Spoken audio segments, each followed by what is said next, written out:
Welcome to आप तक with मेहर तारर। हमारे आज के मेहमान हैं मियां महमूदुर रशीद, जो कि सीनियर रहनुमा है पाकिस्तान तहरीके इंसाफ के। Thank you for speaking to me. अच्छा, डायरेक्टली आपसे, मिनिस्टर ऑफ हाउसिंग, आप लोगों पे बहुत बड़ी क्रिटिसिज्म है पिछले 2.25 साल से, क्योंकि लोग 2.5 साल कहते हैं बट 2.25 साल कि 50 लाख घरों का आपने वादा किया था और वो आज के दिन तक कोई शुरू होने का ही नाम नहीं ले रहा। तो उसका प्लीज़ बताएं कि काम शुरू कर रहे हैं, कोई उम्मीद है? पाकिस्तान में ये काम पहली दफ़ा मैस लेवल के ऊपर हमारी हुकूमत ने इसका अनाउंस किया। बदकिस्मती से यहाँ पर मॉर्गेज फाइनेंस के लिए कोई सिस्टम यहाँ पहले से मौजूद नहीं था। फोरक्लोजर लॉज, कोई बैंक इसमें आने के लिए तैयार नहीं था। हाउस बिल्डिंग फाइनेंस कॉरपोरेशन, उसके बड़े महदूद चंद फंड्स थे। अलावा जो मुख्तलिफ डेवलपमेंट अथॉरिटीज़, लोकल गवर्नमेंट्स, उनके जो लॉज थे, वहाँ हाउसिंग की अप्रूवल के लिए एक बड़ा लंबा चौड़ा एक प्रोसीजर था, जिसमें 1.5 साल 2 साल लग जाते थे, लोगों की स्कीमें अप्रूव नहीं होती थी। पिछले 1.5-2 साल में मैं समझता हूँ कि बड़ी कोशिश के बाद ये हुआ कि ये सारे मसाइल और ये मराहल ये तय हो गए। अब तमाम डेवलपमेंट अथॉरिटीज़, लोकल गवर्नमेंट्स, उनके जो कवानीन थे उसमें हमने ईज आउट बिजनेस करके अप्रूवल्स हमने 45 डेज़ के अंदर कहा कि इंडिविजुअल जितने भी नक्शे हैं वो 45 डेज़ के अंदर अप्रूव होंगे। 60 डेज़ के अंदर हमने कहा जी सब डिवीजन जो अप्रूवल, उसकी हाउसिंग स्कीमों की अप्रूवल, उसका एक प्रोसीजर तय कर दिया, ऑनलाइन कर दिया गया कि आप घर बैठे नेट के ऊपर भी आप अप्लाई कर सकते हैं और आपको दफातर का चक्कर जो है ना वो नहीं लगाने पड़ेंगे। इसी तरह प्राइवेट सेक्टर को यहाँ कोई मेरा ख्याल है 2 दर्जन के करीब NOCs लेने पड़ते थे मुख्तलिफ डिपार्टमेंट के साथ, ट्रैफिक से, फलां से, टीपा से, वासा से, PHA से, वापडा से, उनको भी हमने मिनिमाइज किया। और अब तेज़ी के साथ आप आइंदा देखेंगे, आप चंद माह के अंदर, आइंदा 2-3 माह के अंदर, एक तो प्राइवेट सेक्टर में हमारा असल जो गवर्नमेंट का टारगेट था कि हुकूमत खुद घर बनाने के साथ साथ प्राइवेट सेक्टर को इस तरह के अनेबलिंग एनवायरनमेंट हम दे दें कि लोग आज खुद आके हाउसिंग के अंदर इन्वेस्टमेंट भी करें और घर भी बनाएं।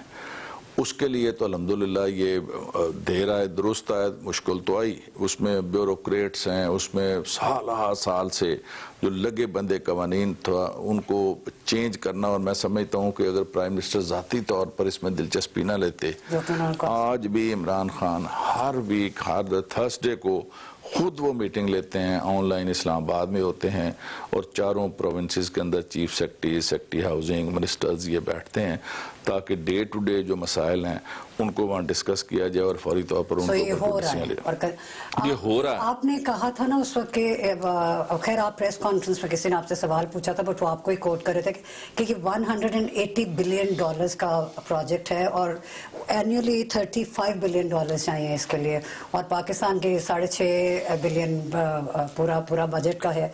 तो आपने उस वक्त भी यही जवाब दिया था कि आप प्राइवेट फाइनेंसेस इसके लिए बहुत इंपॉर्टेंट है। तो है, प्राइवेट इन्वेस्टर्स आ रहे हैं आपकी जिस तरह की आप लोगों को उम्मीद थी उसी तरह आ रहे हैं, उससे कम है या ज़्यादा है? जी, मैं समझता हूँ कि बड़ी तेज़ी के साथ न सिर्फ मुल्क के अंदर से जो डेवलपर और प्राइवेट इन्वेस्टर है वो इसमें इंटरेस्टेड है और इस वक्त हंड्रेड्स ऑफ स्कीम्स मुख्तलिफ अक्रॉस दी कंट्री अगर देखा जाए मुख्तलिफ शहरों के अंदर वो अप्रूवल के मराहल में है, फाइनल के करीब है उनकी अप्रूवल। इसी तरह फॉरेन इन्वेस्टमेंट जो है ना बहुत बड़ी तादाद में Chinese, Turkish, American, UK based कंपनियां हैं, उनके साथ हमारे MOU साइन हुए हैं। ख़ुद गवर्नमेंट लेवल के ऊपर यहाँ पर हमारा Punjab housing and town planning agency है, फाटा, हमने 3 शहरों के अंदर ये शुरू किया हुआ है जिसमें रेनाला है, लोधरा है, लिया है और आइंदा 1-1.5 माह के अंदर हम सियालकोट में 15 से 20 हज़ार अपार्टमेंट बनाने जा रहे हैं। लाहौर के अंदर 35 हज़ार अपार्टमेंट जो है वो 25 दिसंबर को उसकी इनॉग्रेशन हो रही है, अर्थ ब्रेकिंग वगैरह प्राइम मिनिस्टर करेंगे यहाँ LDA सिटी के अंदर।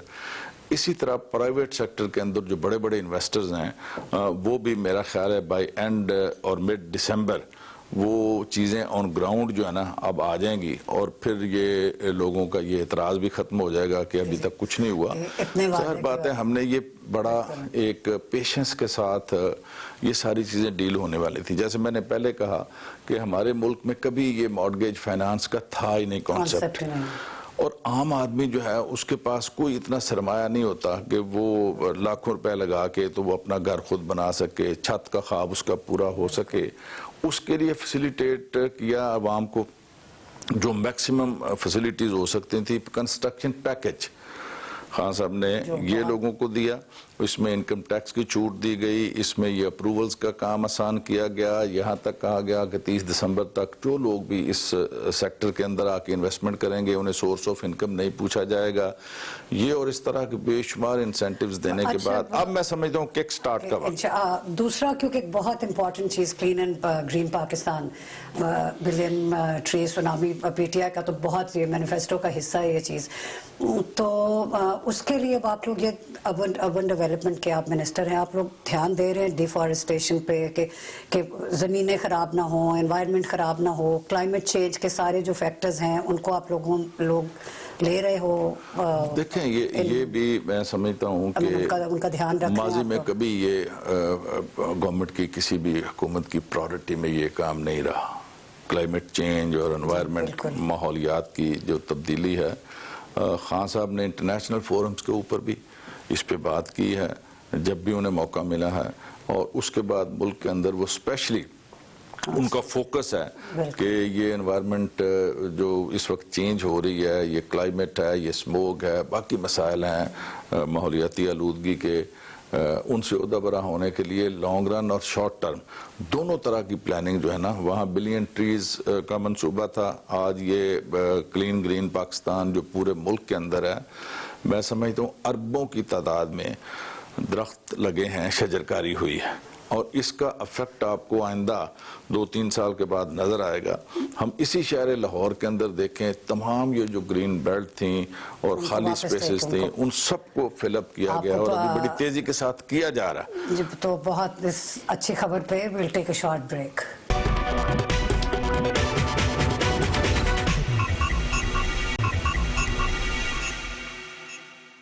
Welcome back to the show. अच्छा, आप पीटीआई के सीनियर लीडर्स में से हैं, शुरू से इमरान खान साहब के साथ आपके जद्दोजहद है। अभी आपने अभी अनाउंस किया है फैसलाबाद में जो सारी लूम्स खुल गई हैं, बहुत अरसे के बाद ऐसा हुआ है कि और रेमिटेंसेस भी बेहतर हो रही हैं, एक्सपोर्ट्स भी हो रही हैं, सारा कुछ। आप लोगों के बारे में यही इम्प्रेशन है लोगों के ऊपर, क्योंकि इन्फ्लेशन बहुत ज़्यादा है, यूटिलिटी बिल्स बहुत ज़्यादा हैं, तो आप अपने आप को इस वक्त गवर्नमेंट का रिप्रेजेंटेटिव बना के, पंजाब गवर्नमेंट का, प्लीज़ टेल द ऑडियंस कि आप लोग इस वक्त इन सारे इश्यूज़ के लिए क्या काम कर रहे हैं? देखिए, मैं समझता हूँ कि मैक्रो लेवल के ऊपर अगर हम जाएं इकोनॉमी पे, हमारे यहाँ 2 चीज़ें थीं। एक तो बात ये थी कि हम भी माजी के हुक्मरानों की तरह और पॉलिटिकल पार्टीज़ की तरह कॉस्मेटिक चेंजेस जो है ना वो ले आएँ और डंग टपाएँ, अपना वक्त किसी तरह से अपना गुजार के चले जाएँ। दूसरा रास्ता ये था कि जिसको हमने चूज किया कि हम स्ट्रक्चरल चेंजेस की तरफ आए। मईशत का बुनियादी ढांचा जब तक उसको तब्दील करके मईशत की समत दुरुस्त ना की जाए, उस वक्त तक ये सारी चीज़ें जो थीं इनका आर्जी इफेक्ट तो आता है, लेकिन परमानेंटली ये कोई सोल्यूशन नहीं था। तो इमरान खान साहब ने, मैं ये समझता हूँ, बड़ी जुर्रत और बहादुरी के साथ स्ट्रक्चरल चेंजेस का मुश्किल तरीन रास्ता वो इख्तियार किया कि मुल्क की मईशत की समत को दुरुस्त किया जाए, और बड़े बड़े मुश्किल फैसले किए जो माजी में किसी हुक्मरान ने नहीं किए। और अल्हम्दुलिल्लाह अभी 2.25 साल के बाद इसका जो इम्पैक्ट है वो आना शुरू हो गया। आज करंट अकाउंट डेफिसिट जो माजी की हुकूमत हमारी 2018 में वो $20 बिलियन छोड़ के गई थी, आज हम प्लस में हैं, 2.5 बिलियन प्लस पे जा रहे हैं। हमारी एक्सपोर्ट्स कोविड के बावजूद 29% उसमें इंक्रीज आया। रिमिटेंसेस की आपने बात की कि उसमें इन वर्स्ट हालात के बावजूद कि पूरी दुनिया के अंदर लॉकडाउन और कोविड की वजह से बिजनेस और कारोबार बंद हो रहे हैं, लेकिन उसके बावजूद हमारी रिमिटेंसेस में इजाफा हुआ, वो बढ़ी हैं। फिर अलावा एक्सपोर्ट, मैं उस पर भी आता हूँ। एक्सपोर्ट देखें, हमारा टेक्सटाइल सेक्टर जो है इस वक्त 100% कैपेसिटी जो है उस पे जा रहा है और 20% मजीद ऑर्डर्स हमारे पास हैं और इतनी तेज़ी के साथ एक्सपेंशन हो रही है इस सेक्टर के अंदर कि कोई तसव्वुर नहीं कर सकता था कि सीमेंट जो 1 लाख टन हमारी ज़रूरत होती थी, आज वो 2,40,000 टन प्रोड्यूस हो रहा है, उसके बावजूद सीमेंट की शॉर्टेज है। तो ये सारे इंडिकेटर्स हैं जो बता रहे हैं कि अगर इसी तरह से ये मईशत आगे बढ़ी तो इंशाअल्लाह आइंदा ये जो माली साल ख़त्म होगा तो हमारी जो एक्सपोर्ट है वो पाकिस्तान की तारीख की सबसे ज़्यादा एक्सपोर्ट होगी, जो एक्सपेक्टेड है $28 बिलियन। और 2012 में जो थी वो 24.8 बिलियन थी और ये इतनी हो जाएगी। अब आए आप महंगाई की बात, ये और इसके अलावा बेशुमार ऐसी चीजें जो लोगों का सबसे बड़ा देखिए महंगाई में मैं ये समझता हूँ कि एक तो ये जितनी बेहतरी आ रही है मैशत के अंदर, ये नीचे इसका इम्पैक्ट आते आते चंद महीने लगते हैं और ये महंगाई कंट्रोल हो जाएगी। इसमें कुछ तो आर्टिफिशियल महंगाई है, जो हमारे पॉलिटिकल जो अपोनेंट्स हैं, दूसरे लोग हैं, ज़ख़ीरा अंदोज़ हैं, उन लोगों ने खूल यहाँ पर जो है ना होल्ड की चीज़ें और उस तरह से हमारी किसी हद तक इसमें कोताही है कि हम प्रॉपर तरीके के साथ उसको फौरी तौर पर उसको चेक एंड बैलेंस का सिस्टम जो है या कंट्रोल हम नहीं कर सके। लेकिन ये टेम्परेरी एक फेज़ है। And you say ये आप फैक्चुअल बातें कर रहे हैं, ये कुछ ख्वाब नहीं है या उम्मीद नहीं है। मैं समझता हूँ ये आप कह रहे हैं कि कीमतें कम हो जाएंगी। जी बिल्कुल कम होंगी। देखें गंदम, चीनी, ये हमारा जो इंपोर्ट हमने की है इससे काफ़ी कंट्रोल हो गया है और ये इतना ज़्यादा शोर मचाते हैं कि ये आटा जनाब किधर चला गया। भाई आटा अब भी पूरे पंजाब के अंदर मेरा चैलेंज है 860 रुपए का तोड़ा 20 किलो का हर जगह अवेलेबल है, किसी जगह आटे की शॉर्टेज नहीं है। और मैं समझता हूँ कि ये इस तरह का मसला ही नहीं है। हमारे देहात के अंदर 70% आबादी हमारे पंजाब में ख़ास तौर पर वो देहात में रहने वाली, वो तमाम लोग अपने पूरे साल की गंदम, जब गंदम की कटाई का मौसम आता है, वो अपने घर में महफूज कर लेते हैं। हमारे पंजाबी में पड़ोले पड़े पड़े सब घरों के अंदर। और जो शहरों की हमारी 25-30% आबादी है, जब गंदम की कटाई का मौसम होता है उस वक्त भी वो लोग 10-15% शहरों से सब काम काज छोड़ के तमाम लेबर यहाँ से चली जाती है अपने गाँव को कि जी हमने गंदम की कटाई करनी है, हमने पूरे साल की गंदम अपनी इकट्ठी करनी है। लेकिन फिर भी गंदम का तो बाकी शहर के लोग हैं 10-15%, उसमें से भी 5-7% ऐसे हैं जिन्हें मैटर ही नहीं करता कि आटा 100 रुपए किलो हो गया या आटा 50 रुपए किलो। वो तो थोड़े से लोग जो हैं उनके लिए इतना ज्यादा शोर होगा। नहीं, मुझे ये बताएं कि आप साथ साथ सुनते भी हैं, पढ़ते भी हैं, देखते भी हैं कि साथ साथ गवर्नमेंट कर रही है, सेंट्रल गवर्नमेंट, पंजाब गवर्नमेंट, वो इन इश्यूज को सॉल्व करने की कोशिश करें। आप लोगों की मैसेजिंग इतनी वीक कैसे है? किस तरह ये कहीं ना कहीं तो कोई कम्युनिकेशन ब्रेक हो गया ना आपका और पब्लिक के साथ? देखें ये क्योंकि आप लोग तब्दीली की पार्टी है ना, तो आपसे एक्सपेक्टेशंस उस हिसाब से बहुत ज्यादा है लोगों की। मैं समझता हूँ कि जैसे मैंने पहले कहा कि हमने मुश्किल रास्ता इख्तियार किया है कि बुनियादी तब्दीलियाँ हम लेके आ रहे हैं, उसमें किसी न किसी जगह तो उसका इफेक्ट जो है नेगेटिव भी आना था और वो आया, लेकिन उसको हम फेस कर रहे हैं, उस चैलेंज को हम कबूल कर रहे हैं। प्राइस कंट्रोल करने के लिए प्राइस कंट्रोल अथॉरिटी अलग से बना रहे हैं और इसी तरह चीज़ों की ज़ख़ीरा अंदोज़ी और आइंदा जो है ना हमारी तीनों मिनिस्ट्रीज जो फूड मिनिस्ट्री है, एग्रीकल्चर मिनिस्ट्री है, इस तरह इंडस्ट्रियल मिनिस्ट्री है, इन सब की आपस में कोऑर्डिनेशन करके ये जो सप्लाई एंड डिमांड है ना उसके ऊपर नज़र रखे हुए हैं कि आइंदा से ये चीज़ रिपीट नहीं होगी और जो चीज़ हमारी शॉर्ट होने जा रही है वो चंद माह पहले से हमें उसकी इंडिकेशन भी होगी और उसका बंदोबस्त भी होगा। हमारी वैसे गंदम का तो इस दफ़ा ये हुआ कि हमारी को 15 लाख टन गंदम जो है माजी के मुकाबले में वो शॉर्ट हुई, उसकी प्रोडक्शन कम हुई, उसकी यील्ड कम थी। तो इस दफ़ा जो गंदम अब उसको हमने जो सपोर्ट प्राइस है उसको भी एनहांस किया और अल्हम्दुलिल्लाह आइंदा जो नई फसल आएगी गंदम की, ये बुरान हमारा मुस्तकिल गंदम का इशू तो होना भी नहीं चाहिए ना एग्रीकल्चर में। दूसरा ये छोटी छोटी चीजें हैं जी, प्याज महंगा हो गया। यहाँ पे will take a short break.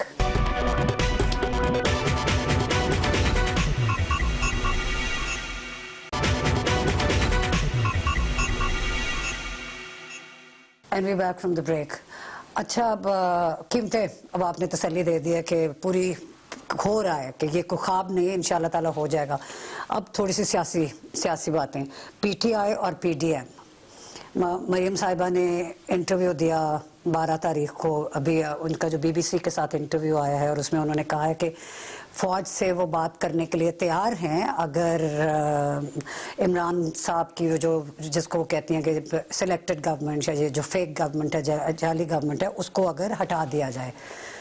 Over to you, आप क्या कहते हैं? कितनी मज़ाक़ खेज़ बात है कि एक तरफ वो फौज को किसी किस्म का रोल देना नहीं चाहती और वो सिविलियन सुपरमेसी की बात करती हैं, वोट को इज्जत दो की बात करती हैं, कहते हैं जी ये फौजियों ने फलां को बैठा दिया, फौजियों ने फलां को उतार दिया, और दूसरी तरफ खुद भीख मांग रही हैं एक अनकॉन्स्टिट्यूशनल एक तरीका इख्तियार करके कि फौजियों को कह रही हैं या फौज को कह रही हैं कि आप इनको घर भेज दें और हमें लाके बिठा दें, तो फिर ठीक है सारा कुछ। बिल्कुल, उन्होंने कहा है कि उनकी जमात फौज से बात करने के लिए तैयार है और अपोजिशन के इत्तेहाद पीडीएम के प्लेटफॉर्म से बातचीत पर गौर किया जा सकता है, लेकिन शर्त यह है कि तहरीक इंसाफ के गवर्नमेंट को घर भेजा जाए। अब देखें ना, फौज से बात करने को तैयार हैं भाई, आप तो उसके वजूद की इनकारी हैं, क्यों आप फौज को जो है ना वह अहमियत दे रही हैं, क्यों आप फौज से बात करना चाहती हैं?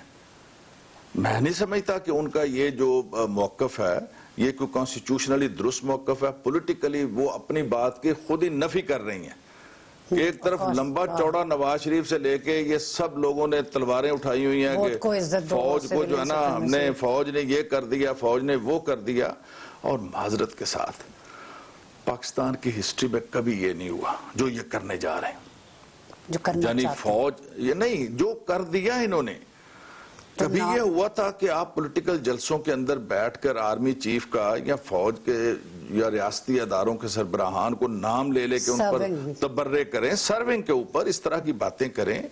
Never ever in the history of Pakistan कभी नहीं हुआ ये। तो पीपीपी वाले भी नहीं कर रहे। तो अब ये एकदम से ये यू टर्न है, मेरा ख्याल है कि इसकी अब कोई गुंजाइश नहीं है। पाकिस्तान के लोग जो हैं वो बड़ा अच्छी तरह समझते हैं कि ये क्या कर रहे हैं, ये कौन सा गेम प्लान है इनका। ये सारी बातें वो हैं जो पाकिस्तान के दुश्मन हमेशा ख्वाहिश करते रहे। वो बिल्कुल ये एक इंस्टीट्यूशन है कि जिसको डिमोरलाइज किया जाए, जिसको तबाह किया जाए। उन्होंने एक बात की है, उन्होंने कहा है कि तमाम स्टेक होल्डर से बात हो सकती है, डायलॉग तो पाकिस्तान की आवाम के साथ हो रहा है और होगा, और इतना अच्छा हो रहा है कि जो भी फोर्सेस हैं और ये जो जाली हुकूमत है ये घबरा गए और इतने घबराए हुए हैं कि इनको समझ नहीं आ रही कि कैसे रद्द देना, और घबराहट में ऐसी गलतियां कर रहे हैं कि अकल हैरान होती है। अल्लाह जाने किस की वो बात कर रही थी कि -1 देखेंगे तब्दीली, माइनस इमरान खान फॉर्मूला जब वक्त आएगा देखा जाएगा। इस हुकूमत से बात करना गुनाह है। आप लोग मरियम बिल्कुल सियासी पॉइंट ऑफ व्यू से, आप बहुत पुराने पॉलिटिशियन हैं, पाकिस्तान की पॉलिटिक्स को भी समझते हैं, आप लोग मरियम नवाज शरीफ को और उनकी सरबराही में PMLN को थ्रेट समझते हैं? अब घबराते हैं इनसे? बिल्कुल भी नहीं। हमारा काम तो बड़ा आसान कर दिया उन्होंने खुद ही, अपनी इस तरह के मुतालबात से और इस सोच से कि जो अब वो पाकिस्तान के अवाम के सामने लेके आई हैं। लोग इस पे मैं समझता हूँ कि PTI के लोग, हम तो बड़े मुतमईन हैं कि हमें तो कुछ करने कराने की ज़रूरत ही नहीं पड़ी। ये खुद ही उन तमाम रियासती अदारों के साथ नबुर्द आज़मा हैं, ये हालत जंग में हैं, उन्हें तबर्रे भी कर रहे हैं, उन्हें गालियां भी दे रहे हैं, उन्हें रोग आर्मी भी कह रहे हैं, और वो बयानियां, वो नैरेटिव वो बेचने जा रहे हैं जो पाकिस्तान के दुश्मन बेच रहे थे। पाकिस्तान के लोग आज भी फौज से मोहब्बत करते हैं। और PMLN आपको पता है, और मैं समझता हूँ जी पिछले चंद सालों में फौज ने इस मुल्क के अंदर दहशतगर्दी का खात्मा और हर इशू के ऊपर जानों की कुर्बानियां। सारी PMLN वाले कहते हैं वो नवाज शरीफ साहब ने टेररिज्म खत्म किया पाकिस्तान में। जी, वो तो टेररिज्म खत्म किया है। ये जो टेररिज्म जो लगा हुआ अब, जो फाइनेंशियल टेररिज्म जिसका ये खुद शिकार हैं सारे लोग, कि ये खरबों रुपए लूट के तो ये ले गए मुल्क से बाहर। और ये कुछ जुबानी बातें नहीं है, इल्जाम नहीं है। डॉक्यूमेंट्री एविडेंसेस हैं जिससे ये किसी तो सूरत आप लोग निकल नहीं उनसे नहीं, सकते। तो मुझे ये बताएं, हर दफा जब कोई जलसा होता है, अभी तक 3 जलसे हुए हैं, उसके बाद वो कराची में जो सारा डिबाकल हुआ, कैप्टन सफ्दर की अरेस्ट हो रहा है, it could have been handled differently, तो आप लोग लगता तो है कि अब मैं से सिर्फ ऑप्टिक्स की बात कर रही हूँ कि मरियम की एक स्पीच आई और उसके बाद federal information minister, provincial information minister, आगे से कोई एडवाइज़र और आगे से एडवाइज़र के एडवाइज़र के सब ट्वीट करना शुरू कर देते हैं, प्रेस कॉन्फ्रेंसेस करना शुरू हो जाते हैं। लगता तो ऐसे जैसे कि बहुत ज़्यादा कोई धमाका खेज बात हो गई है। और आप लोग भी, मेरा नहीं ख्याल, मैं एक पुराना पॉलिटिकल वर्कर हूँ और मैं एंजॉय कर रहा हूँ सारी सिचुएशन। सॉरी, enjoyment पे we'll take a short break. Please stay with us.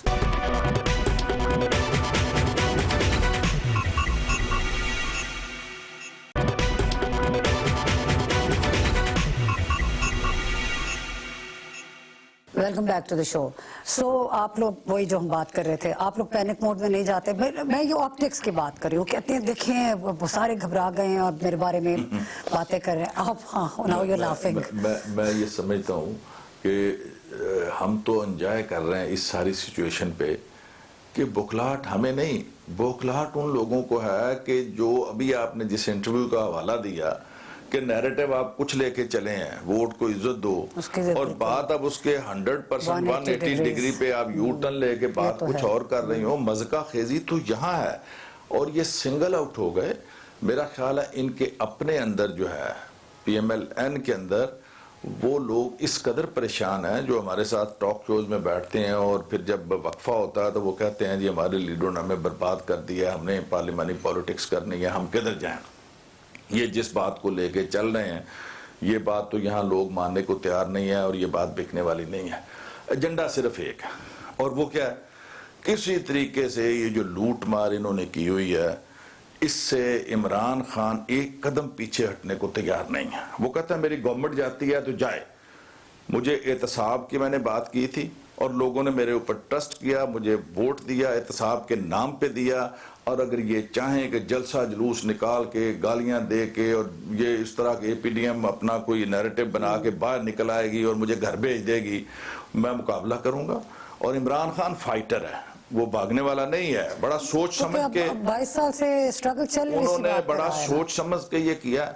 और अब तो इतने डॉक्यूमेंट्री एविडेंस हैं। ये मियां शहबाज शरीफ साहब जो मैंने एक दहले की करप्शन की हो तो साबित कर दें। अब ये 23 बिलियन रुपीस का तो सिर्फ 2 कंपनियों की अभी तक सामने आई है कि जिसमें 7.5 अरब रुपया निसार एंड कंपनी का है और कुछ 14-16 अरब रुपया दूसरी कंपनी का है, कि जिन लोगों ने उसमें पैसे जमा कराए हुए हैं, कमीशन, किकबैक्स, ब्राइबरी, और वो आगे इनके अकाउंट्स में गए हैं। जिन लोगों ने पैसे जमा कराए वो भी मौजूद हैं और बयानात दे रहे हैं, और जो ये सारा कुछ एग्जीक्यूट करते थे लड़के वो भी नायब की तहवील में हैं, जिन्होंने बताया कि इतने पैसे आते थे और फलां फलां के अकाउंट में हम जाके जमा कराते थे। अब ये इतने मजबूत एविडेंसेस हैं और कल इनको फर्द जुर्म आयद हो गई।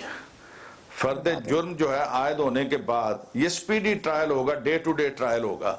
अब इन्हें नजर आ रहा है कि आइंदा चंद माह के अंदर हम तो हमेशा के लिए जो है ना, वो हमारी जो फेस सेविंग अब तक थी, उछल कूद करके हम जमानत पे थे, इधर थे उधर थे, अब कोई गुंजाइश नजर नहीं आ रही। तो ये बिल्कुल बुखला के अब ये आखिरी पत्ते जो थे ना वो भी इन्होंने ये जो स्पीडी ट्रायल्स हैं, एक और जो आप लोगों की गवर्नमेंट के ऊपर बहुत बड़ा क्वेश्चन मार्क है हमेशा से कि अकाउंटेबिलिटी वन साइडेड लगती है, कि जो आपके लोग हैं उनके, अगर I am not going to take names, लेकिन जिनके ऊपर केसेस हैं वो समहाउ निकल जाते हैं, उन केसेस में से निकल जाते हैं, मुल्क से बाहर भी चले जाते हैं, उनकी बेल्स भी आसानी से हो जाती हैं।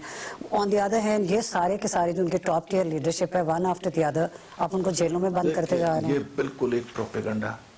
मैं आपसे ये पूछता हूं कि पिछले 20 साल से या 25 साल से ये दोनों हुकूमत में है ना, वैसे तो 50 साल से हैं, कोई एक मेगा करप्शन का केस मुस्लिम लीग नून की हुकूमत में या PTI के जरदारी साहब PPP की हुकूमत में एक नहीं। यही नायब है ना, उनको धनिया पिला के सुलाया हुआ था, एक दूसरे को प्रोटेक्ट करते थे, एक दूसरे की मर्जी से पूछ के चेयरमैन नैब लगता था।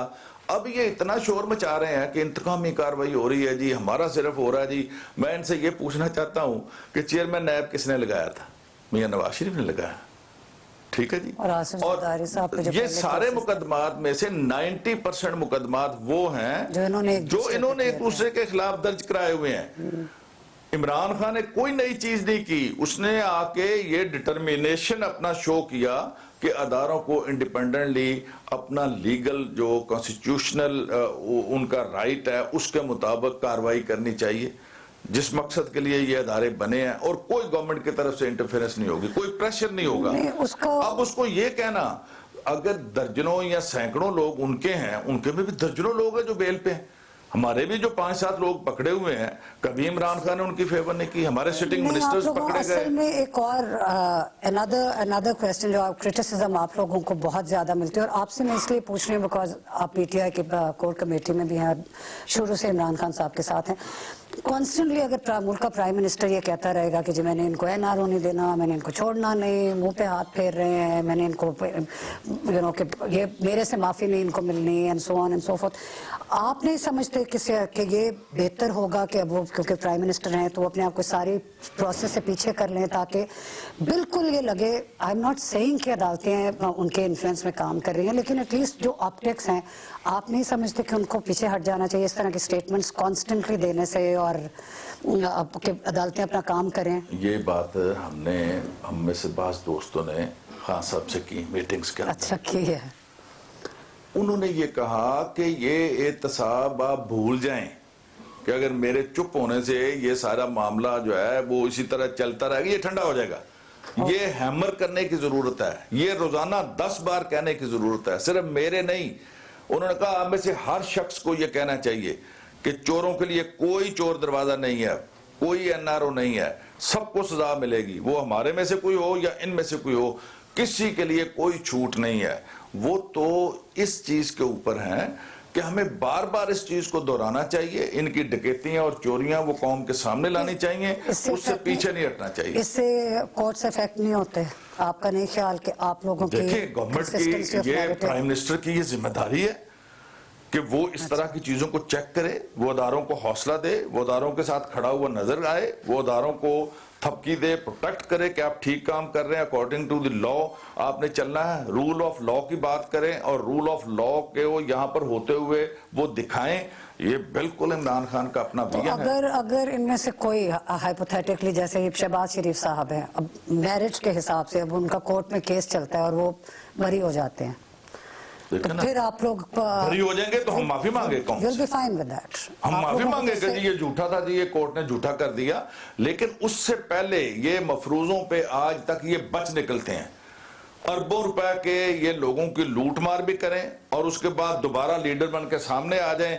ये पास्ट में तो होता है, अब नहीं होगा ये। हो तो अभी भी रहा, जिन पे केसेस हैं सारे के सारे पॉलिटिकली एक्टिव तो हैं, बट आप इस बात से आप लोग मुतमईन हैं कि आप लोगों ने इस वक्त प्रॉपर पूरा उनको दिया हुआ है, पूरा एक प्लेटफॉर्म दिया हुआ है कि आप इजाजत है गवर्नमेंट की तरफ से, सिवाय नवाज शरीफ साहब की स्पीचेस पे जो कैमरा ने रिस्ट्रिक्शन लगाई, आप लोग तो इनको किसी हिसाब से कहीं पे कोई तंग नहीं कर रहे ना? जो उनके मुंह में आ रहा है वो कह रहे हैं, और प्रेस कॉन्फ्रेंस में भी कर रहे हैं, जलसों में भी कर रहे हैं, ट्वीटों में भी कर रहे हैं, जो उनके मुंह में आ रहा है वो कह रहे हैं। हम तो उनके ऊपर कोई कदगन नहीं लगा रहे, हम तो ये कह रहे हैं कि ये एक्सपोज हो, जितना ज्यादा ये एक्सपोज होंगे, वावेला करेंगे, शोर मचाएंगे, वो कौम सारी देख रही है। एंड ऑफ द डे ये अंडर ट्रायल है, इनके सारे केसेस, मुकदमात का फैसला हो जाएगा, दूध का दूध पानी का पानी। हालांकि हमें बहुत ज्यादा इसमें मुश्किलात आ रही हैं, प्रोसिक्यूशन बड़ी कमजोर है, नैब की साइड पे, अदारों की साइड पे ये प्रोफेशनल वकला हायल करते हैं, करोड़ों रुपया दे के उन्हें इंगेज करते हैं और बहुत वेल बिल्ट अप उनकी सारी वहां पे होती है। तो ये हुकूमत जो है ये इस पर भी कोशिश कर रही है कि इन सारे अदारों के अंदर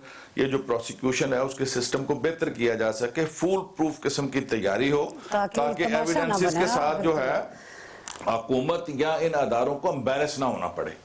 तो इसके ऊपर हमारी कोशिश है। तो आपका coming to the end of the interview, मुझे ये बताएं कि जबान बहुत खराब होती जा रही है पॉलिटिशियंस की, पार्लियामेंट में, फेडरल में भी, यहाँ पे भी, टॉक शोज में भी।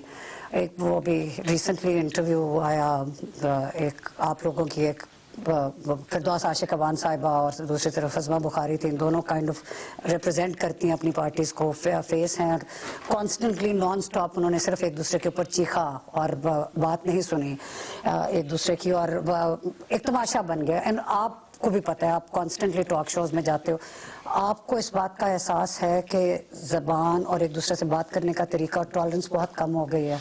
मेरा ख्याल है कि इसमें वाकई काफ़ी डिटीरिएट हुई हैं चीज़ें, और पॉलिटिशियंस को भी चाहिए और एंकर्स को भी चाहिए, और एंकर्स भी मिर्च मसाला जो है वो पसंद करते हैं, और रेटिंग के नाम पे वो कोई ना कोई इस तरह की चीज़ कर देते हैं कि लोग फ्लेयर अप हो जाते और हैं, चलने देते हैं। इसमें दोनों तरफ से थोड़ी शाइस्तगी जो है वो होनी चाहिए, ब्लो द बेड पाथ नहीं होनी चाहिए। आर्गू आप करें, आप मेरा ख्याल है जब आर्गूमेंट के साथ बात करेंगे तो देखने वाले जो ऑडियंस हैं वो खुद ही असर लेंगे और एक बेहतर तरीके से बात हो सकेगी। बहरहाल इसमें जो आप बात कर रही हैं ये काबिल तवज्जो है और इसकी इस्लाह होनी चाहिए। और आप इस पे, आप अपने तौर पे और आप जिनको कह सकते हैं अपनी पार्टी में, आई होप कि आप हमारी तो कोशिश होती है, लेकिन जहाँ कोई बंदा सामने बैठा हुआ बिल्कुल भी अगर वो ये समझे कि मैं गूंगा हूँ तो फिर उसका जवाब तो देना पड़ता है, फिर वो जवाब देना हमें आता है। और यहाँ पे हमारे शो का टाइम खत्म हो गया है। Thank you so much for talking to me.